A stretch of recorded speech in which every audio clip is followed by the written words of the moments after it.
everyone, in the previous video we spoke about the extrinsic factors. In today's video we are going to be talking about the pre-consultation. Now if you want to see the same video pero en español, asegúrate de seguir a nuestra amiga Adriana, que su canal va a estar acá arribita. My name is Zuli. I will be the instructor for the English version of these educational videos, and this is Nana y Mona.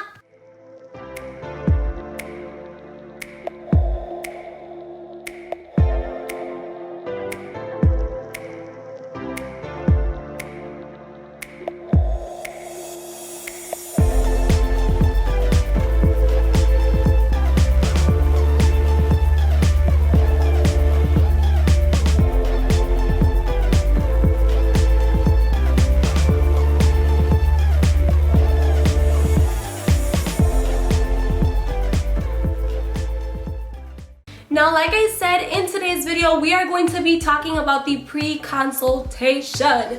The pre-consultation, it is a very important topic, and sometimes it's a little or almost completely forgotten. This is why we want to bring awareness, because this is a very important topic for the safety of your guest and yourself as a technician. Okay, let's go to the next part.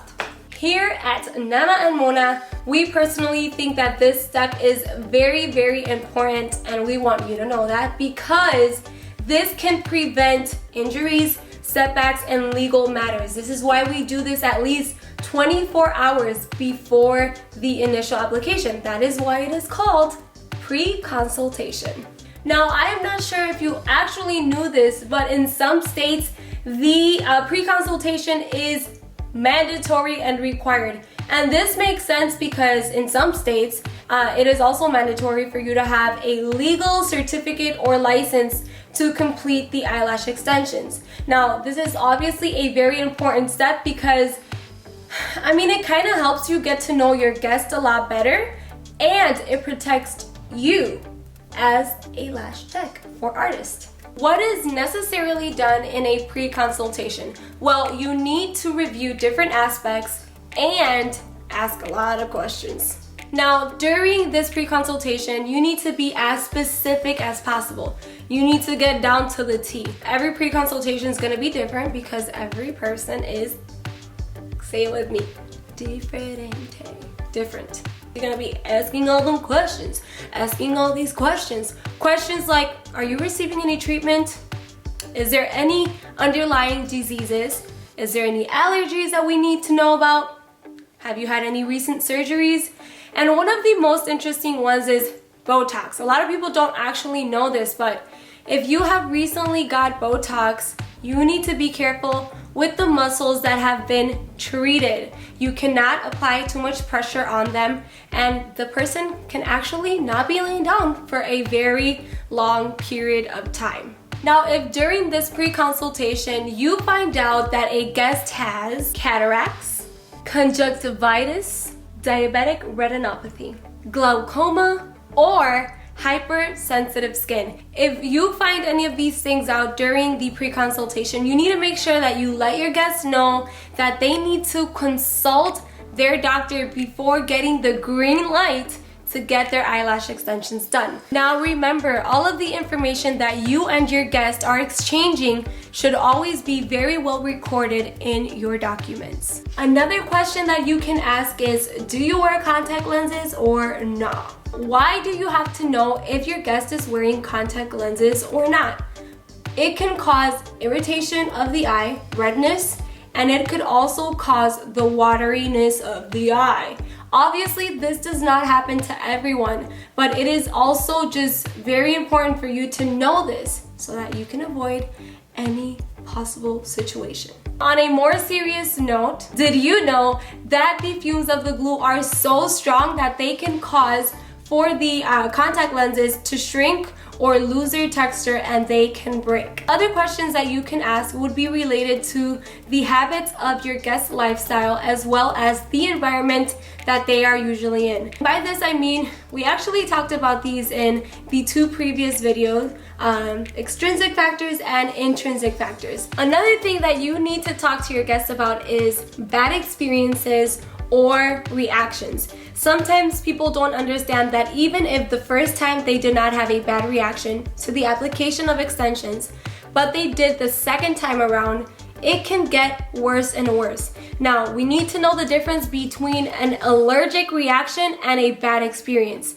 Sometimes that bad experience happens when the technician did not apply the extensions the correct way. Now, if your guest has had any bad reactions or allergic reactions in the past, it is better from you to refrain from doing their eyelash extensions because it will get worse and worse and worse and worse every single time. Another thing that you need to talk to your guest about is the eyelash extensions themselves. You obviously need to know what curl they would want, if they want volume or not, if they want something more dramatic, something more natural. All of these questions will help you figure out what to do for your guest and meet their needs and expectations. We can go further into this when you are talking about needs because you can fix or correct the eyes with the magic of lashing.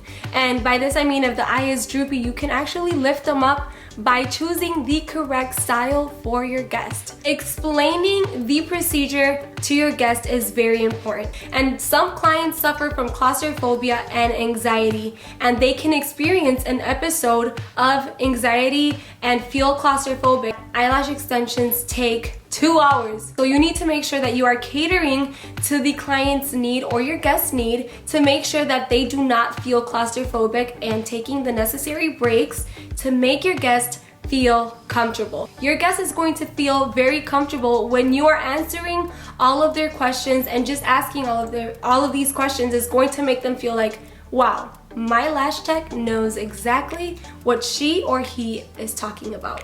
How should your guest prepare before the application of eyelash extensions? Now, they should not have makeup or mascara, skin or hair products that are going to affect the application of the extensions. If by any chance your guest has any makeup or products on the eye area, you need to make sure that you have the time and products to be able to clean their eye area properly, because otherwise their lashes are not going to last very well. You also have to keep in mind that if you have another guest scheduled after that appointment, it could mess with the other guest's time, and you obviously don't want to do that. So it's up to you if you want to take that guest or reschedule. Now, moving on, we are going to talk about the glue patch test. When I talk about the glue patch test, I don't mean on the actual skin, I mean on the natural lashes.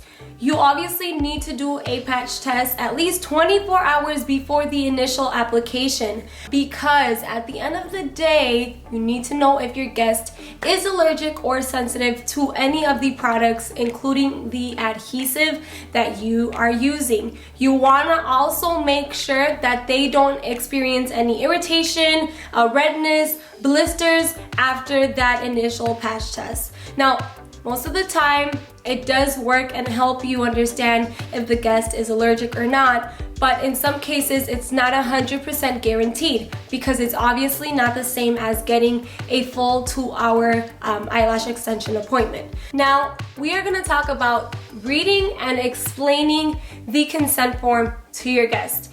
You need to make sure that you are properly explaining yourself to the guest and letting them know that they will assume the risk of getting eyelash extensions. Now, I'm not saying that there's always going to be risk.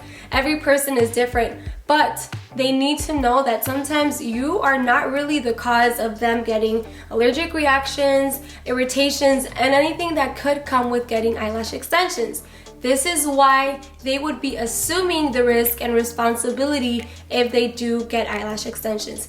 You can go ahead and find some examples and create your consent form, but you always want to make sure that you are seeking legal advice, and after you seek legal advice, make sure that you are keeping the record of these consent forms for at least 2 years kind of like they do in any hospital records. In conclusion, the reason why the pre-consultation is so important is so that you know what your guest wants and needs, so that you can explain everything that goes on in the eyelash extension procedure, and so that you can protect yourself from any legal matters. With that being said, we are now going to talk about the environment and the tools necessary to lash. But this is something that we are going to be talking about in the next video. Subscribe, click that notification button, and if you are watching from Facebook, yes, Facebook, make sure that you are hitting on those 3 little dots so that you can know when we are going to post another video. So